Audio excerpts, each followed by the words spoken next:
All right, thank you all for being here, and thank you for allowing me to present this project. Um, so yeah, my med school experience the first 2 years or year and a half, I should say, has been kind of just floating, trying to survive. But I've always had an interest in infectious diseases. Um, my interest kind of started with the COVID pandemic, like a lot of people who do have an interest in infectious diseases. I saw a lot of it when I was a phlebotomist working in Northwest Arkansas.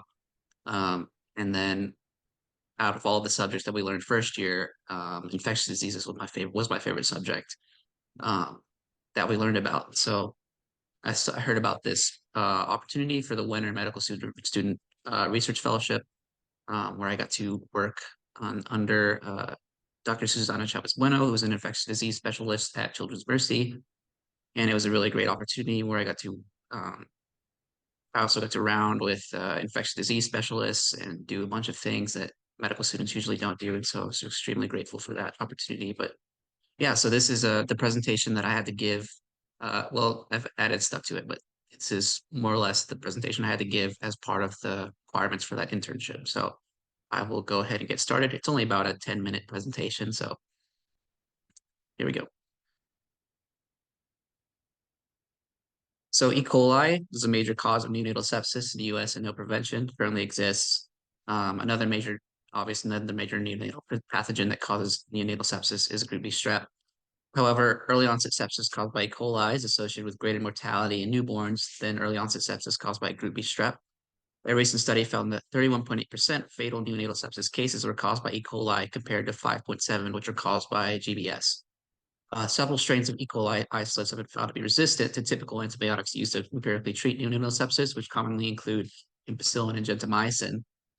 Typically, infectious disease specialists will try to use ceftriaxone and stuff, but we're finding that more and more isolates of E. coli that are being found in neonates are resistant to even broader spectrum antibiotics that we typically use for neonatal sepsis. And so lactoferrin has been investigated as an alternative to antibiotic prophylaxis. It's a naturally occurring iron-binding protein found predominantly in milk, but it can also be found in all exocrine secretions like tears, sweat, and saliva. It has many demonstrable antimicrobial properties in the literature. Its main one is its ability to sequester iron, which is necessary for bacterial growth.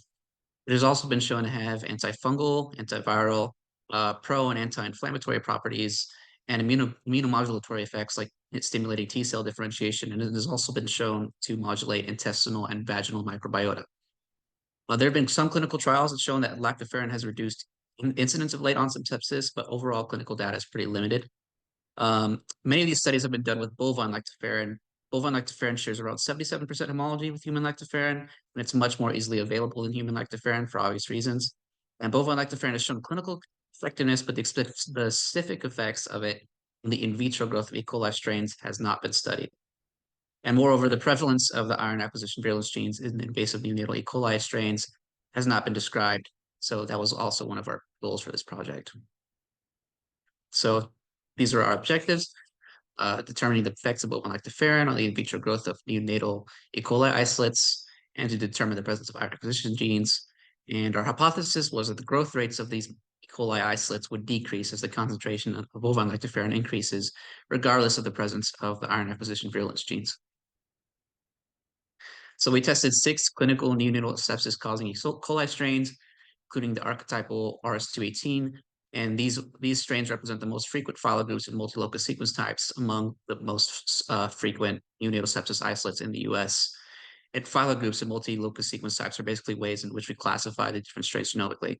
The strains used in this study came from a previous study done by this lab, and all strains were resistant to ampicillin, and 3 isolates showed resistance to both ampicillin and aminoglycosides, including SCB58, which is a multi-drug resistant isolate.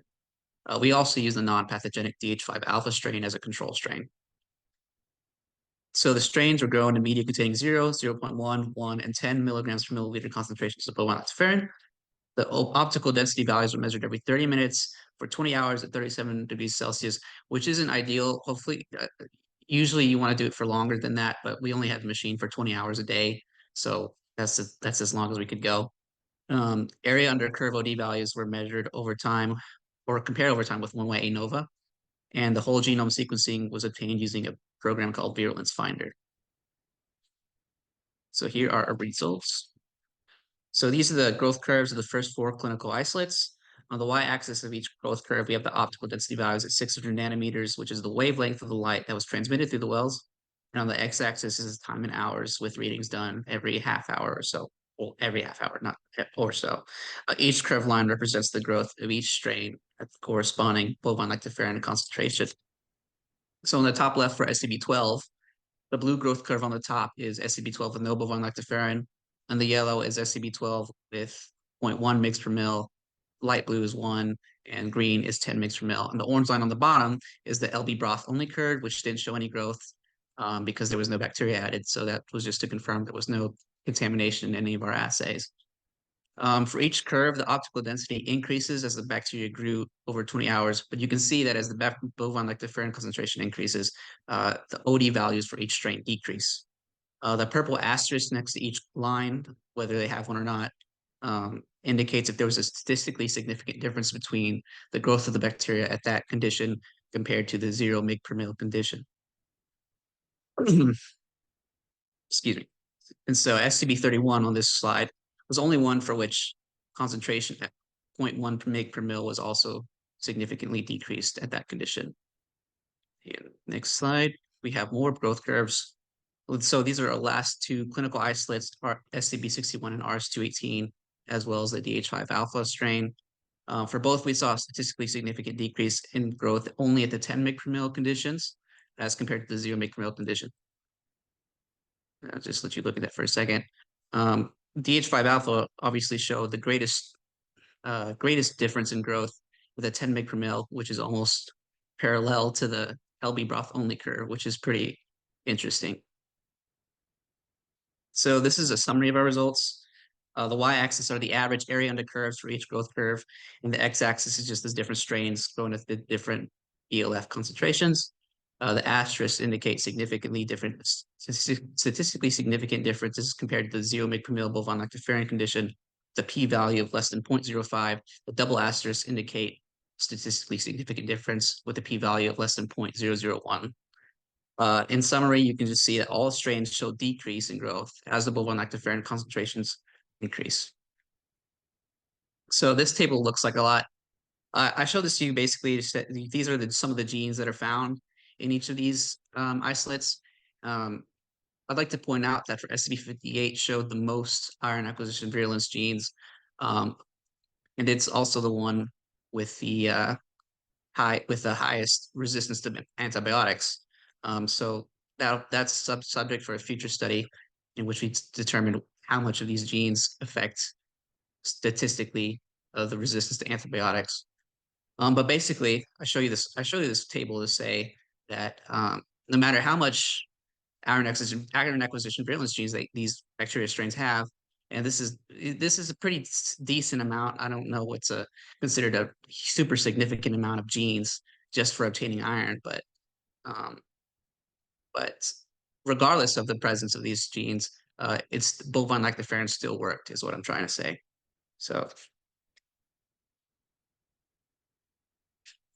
So in summary, bovine lactoferrin was effective at decreasing the growth of these E. coli isolates. The effect of bovine lactoferrin on decreasing E. coli growth was concentration dependent, as you can see in the graphs.